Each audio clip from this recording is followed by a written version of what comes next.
Friends, thank you for being here today. What if I told you that while the world was distracted by political theater and the flashing lights of the stock market, the financial foundation of the global economy shifted overnight? And what if I told you that the safe retirement portfolio Wall Street has sold you for 40 years is now the riskiest bet you could possibly make? We need to have a serious conversation. It is not a conversation about speculation, and it is certainly not about gambling. It is a conversation about history, about simple arithmetic, and about the preservation of your life's work. For decades, we have lived in an economic fairy tale. We were told that debt didn't matter, that the stock market only goes up, and that technology would solve all our problems. We were told that digital wealth, numbers on a screen, was just as good, if not better, than physical wealth. But recently, in the quiet hours of the morning while New York slept, that narrative shattered. We have just witnessed a financial event so significant, it marks the violent end of one era and the birth of another. This is the story of the Great Rotation. This is the story of why silver, the poor man's gold, has just dethroned the AI god, Nvidia. And most importantly, this is the story of what you need to do right now to protect your family before the rest of the world wakes up. To understand where we are going, we must first understand the historic event that marks the beginning of a new financial era. To understand where we are going, we must first understand what just happened. On Wednesday, January 7th, 2026, during the Asian trading session, a line was crossed that many experts said was impossible. Silver became the second biggest asset in the world by market capitalization. Let that sink in for a moment. We're not talking about a trendy cryptocurrency or a new software startup. We're talking about element 47 on the periodic table. We are talking about a physical metal that has been used as money for 5,000 years. For a brief shining moment that sent shockwaves through the central banks in Brussels and the hedge funds in Connecticut, the total value of all the silver in the world surged past the market capitalization of Nvidia. We are talking about a number that is almost impossible for the human brain to comprehend, $465 trillion. Why does this specific comparison matter? Because Nvidia and silver represent two completely opposing worldviews. Nvidia is the poster child of the everything bubble. It represents the peak of the paper economy. It is a company built on intellectual property, on software, on microchips, and on hype. It is the darling of Wall Street, the stock that every pension fund chased and the supposed guaranteed winner of the 21st century. It represents the belief that the future is entirely digital and that value comes from algorithms. Silver, on the other hand, is the ultimate reality. It has been suppressed, manipulated, mocked as a pet rock, and forgotten by the mainstream for 50 years. It represents the physical economy. You can touch it, you can weigh it. It does not require electricity to exist. When silver overtook Nvidia, it was not just a price movement. It was a changing of the guard. It was the pet rock crushing the AI god. It was the market finally admitting a hard truth that retirees have known in their gut for a long time. When the debt bubble bursts, you cannot eat software. You cannot build a missile with an algorithm. And you cannot rebuild a crumbling power grid with a line of code. You need atoms. You need metal. You need reality. This event is the financial equivalent of the Roman Empire falling. For decades, the leaderboard of global assets was dominated by tech giants and oil companies. But today, that leaderboard has been rewritten by the laws of physics and scarcity. At the very top sits gold, the king of kings. But now, fighting neck and neck for the number 2 spot is silver. Far below them are Apple, Microsoft, Google, and Amazon. The entire paper universe of growth and tech is now looking up at the monetary metals. This flipping of Nvidia is the signal we have been waiting for. It is the psychological trigger for what we call the Great Rotation. You might be asking, why is this happening now? To answer that, you have to understand the Great Rotation and why institutional money is moving. You have to understand how institutional money moves. It operates like a herd of buffalo. For the last 15 years, the herd has been running in one direction, into the Wall Street casino. They sold their tangible assets to buy digital lottery tickets. They sold their commodities to buy stocks. They sold their inflation hedges to buy deflationary tech. They convinced themselves that the dollar was strong and that technology would solve the problem of $36 trillion in national debt. But trees do not grow to the sky and bubbles do not expand forever. We are now witnessing the reversal of that flow. The herd has turned. Capital is rotating out of the overvalued, debt-soaked, hype-driven tech sector, and it is flooding into the undervalued, scarce essential resource sector.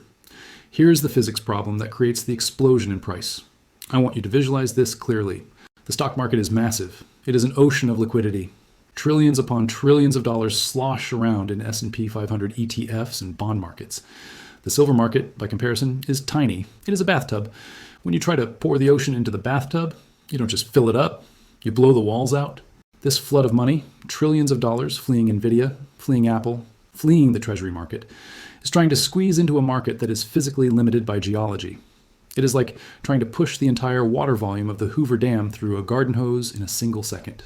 This creates explosive pressure. It creates vertical price moves that defy technical analysis. And it creates a reality where silver is no longer just a commodity that trades on simple supply and demand. It becomes a monetary black hole that sucks in all available capital. If you are listening to me right now and you're still holding heavy positions in tech stocks or broad market growth funds, this is your wake-up call. The market is screaming at you. The smartest money in the world, the sovereign wealth funds of the Middle East, the central banks of Asia, and the ultra high net worth family offices is fleeing the casino. They are dumping the chips. They are selling the pixels. And they are grabbing the cash. But not fiat cash, not dollars that are being printed into oblivion. They are grabbing real cash. They are grabbing silver. This rotation is driven by fear. It is driven by the realization that Nvidia at $4 trillion is priced for perfection in a world that is falling apart. But silver is the engine of the modern world. You cannot have AI without silver. You cannot have green energy without silver. You cannot have a modern military without silver. So, while Nvidia is a bet on a software future, silver is a bet on survival. And at this stage of the cycle, survival is the only trade that matters. Now, I know what some of you are thinking, so let's address the valuation argument and look at why $80 silver is still cheap. I can hear the hesitation. You look at the screen today, January 7th, 2026, and you see the price of silver hovering around $80 an ounce. You might be thinking, wow, $80? That sounds expensive. I remember when it was $20. I remember when it was $5. Have I missed the boat? Has it gone up too much, too fast? Maybe I should wait for a pullback. Friends, I'm here to tell you that you are wrong. You are fundamentally, mathematically wrong. And thinking that way could cost you your financial future. You haven't seen anything yet. Because if you actually do the math, if you strip away the money printing, if you strip away the currency debasement, and look at the real value of that $80, you will realize that we are not at a top. We are at a 50% discount. We are looking at the cheapest asset on the planet hiding in plain sight. We need to talk about the money illusion.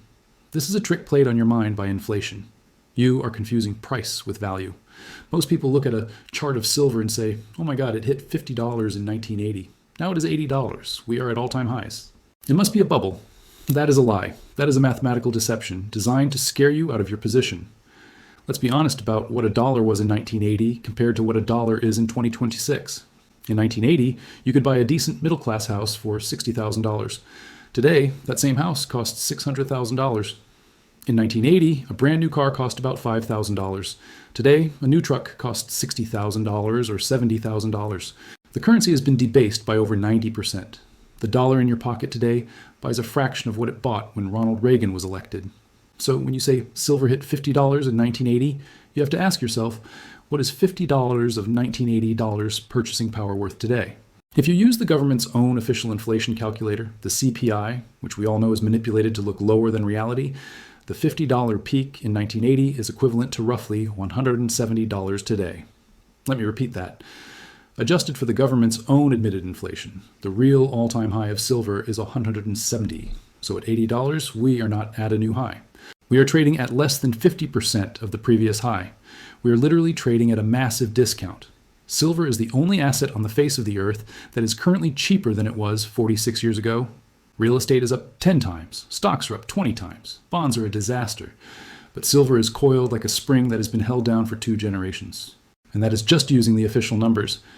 If you use the real inflation numbers, if you use the methodology from Shadow Stats, which tracks inflation the way it was calculated back in 1980, before the government changed the rules to hide the truth, the numbers are even more staggering. If you adjust for real inflation, the 1980 peak of $50 is equivalent to a price of over $400 an ounce today. Think about the upside potential here. We are sitting at $80. The fair value, just to get back to where we were 40 years ago, is anywhere between $170 and $400. This means that a move to $200 is not a moonshot. It is not a speculative bubble. It is simply a mean reversion. It is the asset snapping back to its historic purchasing power parity. You cannot suppress the price of an essential commodity below its production cost and its inflation-adjusted value forever. Physics eventually wins. The beach ball that the big banks have been holding underwater for 40 years has just slipped out of their hands. The flipping of Nvidia was the moment the ball broke the surface. Now it has to fly into the air. And the air pocket between $80 and $200 is empty. There is no resistance. There are no bag holders from 20 years ago waiting to sell because nobody bought at these inflation-adjusted levels. We are in blue sky territory. So when the media tells you that silver is expensive at $80, you laugh at them. You ask them, expensive compared to what? Compared to Nvidia, which trades at 50 times earnings? Compared to the S&P 500, which is trading at valuations not seen since 1929? Compared to a bond market that guarantees you will lose money after inflation? No. Compared to everything else in the financial universe, silver at $80 is the bargain of the century. It is the last asset that hasn't repriced to reflect the 40 trillion of money printing we have seen since 2008. Before we move on to the critical safety argument, if you are finding value in this breakdown of the real numbers and want to stay ahead of the financial curve, please take a moment to like this video and subscribe to the channel. It helps us spread this message to more people who need to wake up before it's too late. But this isn't just about making money. It brings us to the safety argument, specifically the difference between counterparty risk and true ownership. At our stage in life, it is about keeping what we have. It is about safety. And this leads us to the psychology of the market right now. For the last 15 years, wealth meant digital digits on a screen. It meant owning shares of a company. But what happens when the power goes out? What happens when the geopolitical order fractures? What happens when the banking system freezes? We need to talk about counterparty risk. Think about your Nvidia stock, or your Apple stock, or your S&P 500 ETF. What do you actually own? You own a digital entry in a database maintained by a brokerage, which holds a claim on a custodian bank, which holds a claim on the company. It is a chain of counterparties. It is a chain of promises. It relies on the power grid working. It relies on the legal system working. It relies on the swift banking system working. It relies on confidence. If any link in that chain breaks, if we have a cyber attack, a sovereign debt default, or a geopolitical freeze, your wealth vanishes. It turns into pixels that you cannot access. You cannot hold a share of Nvidia in your hand. You cannot use it to barter for food. You cannot use it to protect your family in a crisis. Now, contrast that with silver. When you hold a physical ounce of silver, you have zero counterparty risk. It does not rely on a CEO to make good decisions. It does not rely on the Federal Reserve to print money. It does not rely on the internet being online. It is an atomic reality.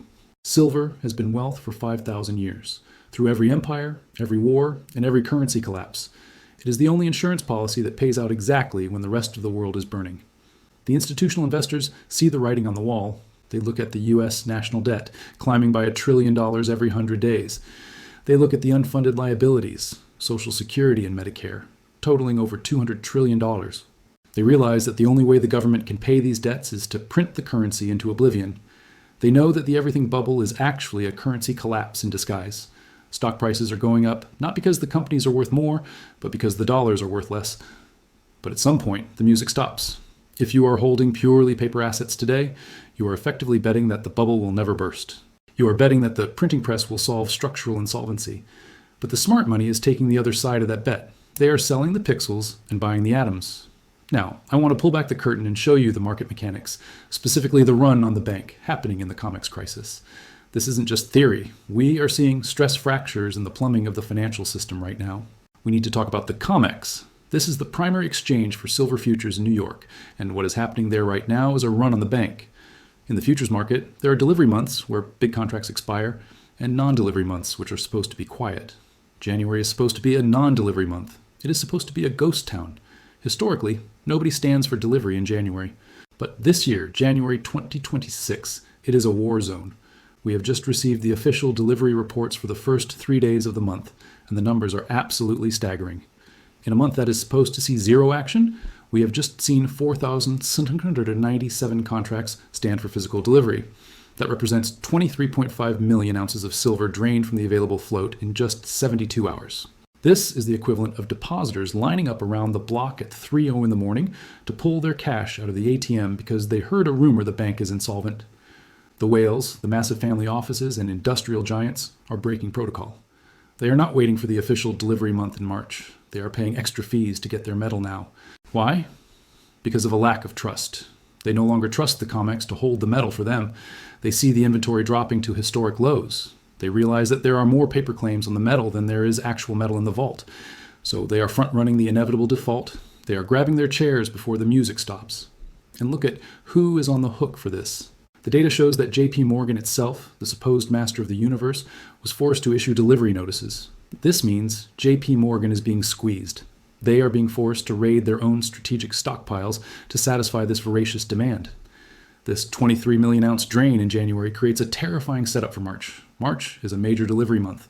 The banks built their risk models assuming they would have inventory left over from January to handle March. But the whales just stole their inventory. The buffer is gone. The float is gone. The banks are flying blind into a hurricane. This is the delivery cascade. The industrial users, companies like Tesla, Samsung, Apple, see that the vaults are being emptied. They ask themselves, if I wait until March, will there be any silver left for me? So they panic. They demand delivery now. This puts the bullion banks in a terminal position. They have sold paper silver that they do not possess.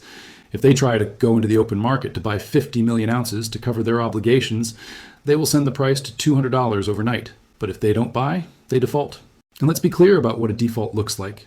They won't put a close sign on the door. They will invoke force majeure or cash settlement. They will send a letter to contract holders saying, sorry, we don't have the silver. Here's a check for the cash equivalent at the last spot price. This is the ultimate rug pull. You bought a contract because you needed metal. The price explodes because of a shortage. The bank says, no metal for you, here's your cash back. You get your devalued paper currency back, but you lose the wealth. You lose the asset. Meanwhile, the real silver is locked away in the private vaults of the people who triggered the squeeze. March is the deadline. The banks have less than 60 days to find metal that doesn't exist. But this crisis is not just about bankers in New York. It is about a much larger game being played on the global stage. We need to talk about the geopolitical squeeze and why the East is buying what the West is selling.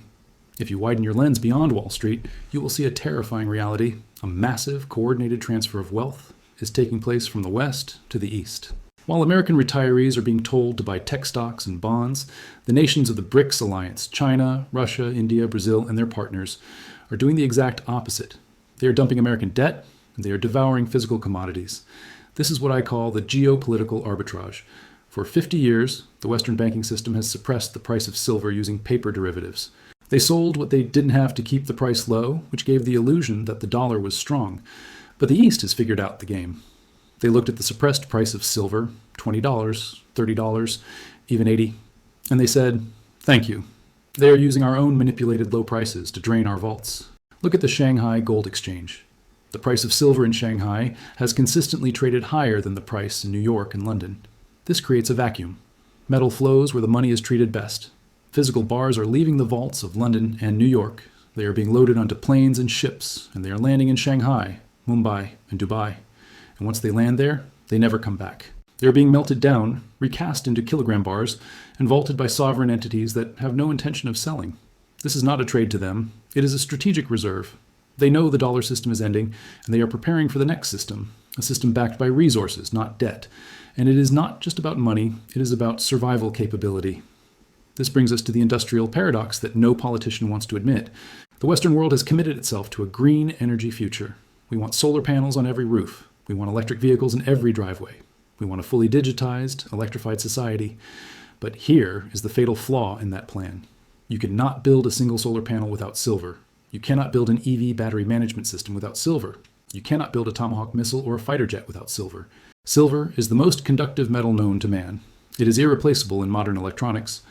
So, on one hand, Western governments are mandating a massive increase in the consumption of silver for green tech and defense. But on the other hand, their banking systems have suppressed the price so much that mining supply has collapsed. We are consuming the metal faster than we can pull it out of the ground. We have created a strategic vulnerability that our adversaries are exploiting. China controls the refining capacity. China controls the supply chains. And now China is cornering the remaining physical inventory. Think about the implications of this. If we get into a conflict or even a trade war and we need silver to build guidance systems for our defense, and the vaults in New York are empty because we sold it all to the East for paper dollars, what happens then? The price won't just double or triple. It will become irrelevant. You won't be able to get the metal at any price. This is why the Great Rotation is not just an investment opportunity, it is a defensive maneuver. By holding physical silver, you are effectively front-running the inevitable panic of Western governments when they realize they have sold their strategic future for a pocketful of depreciating currency. You are aligning yourself with the flow of history. You are holding the asset that the rising powers of the world are hoarding, while selling the liabilities of the declining powers. I want to pause here and ask for your thoughts. Do you think the West has made a catastrophic strategic error by allowing our silver stockpiles to be drained by the East? Or do you think this is just the free market at work? Please leave a comment below with your opinion. I read every single one. There's one final obstacle that might be holding you back, so let's spend a moment debunking the fear regarding tariffs, politics, and stagflation. The mainstream media is working overtime to scare you out of your position. They are using headlines about Supreme Court rulings and trade tariffs to make you panic. They tell you, sell your silver. The new tariffs will crash the economy. Demand will collapse. Do not be fooled. This is a classic misdirection. Let's think critically about what tariffs actually do. The media tells you tariffs are deflationary because they slow down trade. That is false. If the government puts a 20% or 60% tariff on goods coming from overseas, does that make things cheaper for you at Walmart? No, it makes them more expensive. It drives up the cost of raw materials, cars, and toasters. That is not deflation. That is inflation. We are entering a period of stagflation, stagnant growth combined with high inflation. It is the exact same economic environment we saw in the 1970s. And I want you to remember the 1970s. Did tech stocks perform well? No, they got crushed. Did bonds perform well? No, they got slaughtered. What was the best performing asset of the 1970s? It was gold and silver. Silver went from $1.50 to $50 in that decade, precisely because the economy was broken. So when you hear tariffs, you shouldn't hear sell. You should hear the currency is dying. Tariffs are an admission that the dollar is too weak to compete. They guarantee that the government will have to print more money to subsidize the industries that are being hurt. It is rocket fuel for silver.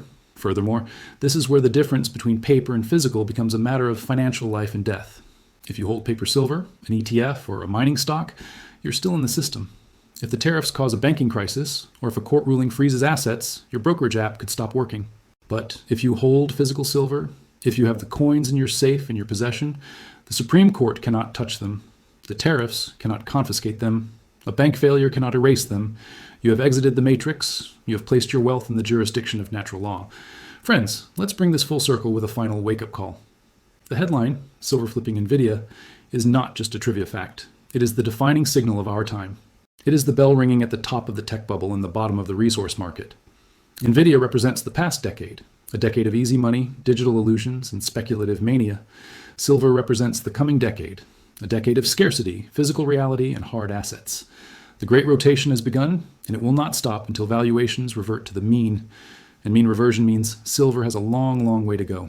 We are looking at a target of $200 just to get back to fair value. But here is my final warning to you. Do not wait for the price to hit $100 to realize you were right. Because by the time silver crosses the triple-digit barrier, the psychological shift will be complete. The masses will wake up. The fear of missing out, FOMO, will kick in. When the herd tries to squeeze through the door at $100, the dealers will hang up the sold out sign. You will have the money, but you won't be able to find the metal. It will be unobtainium. We are in the final accumulation zone. $80 is a gift. It is a 50% discount coupon that the market is handing you right before the store closes. Do not throw it away. Do not let the media scare you. Do not let the volatility shake you. You are on the right side of history. You are holding the asset that is flipping the script on the global economy. The debt bubble is bursting. The tech bubble is popping. But the silver age is just dawning. Get out of the system. Get out of the paper. Get into the real thing. Secure your future now while you still can. This is the rotation of the century. Don't just watch it happen. Be part of it. The Nvidia flip was the signal. March is the deadline. The time to act is now. Thank you.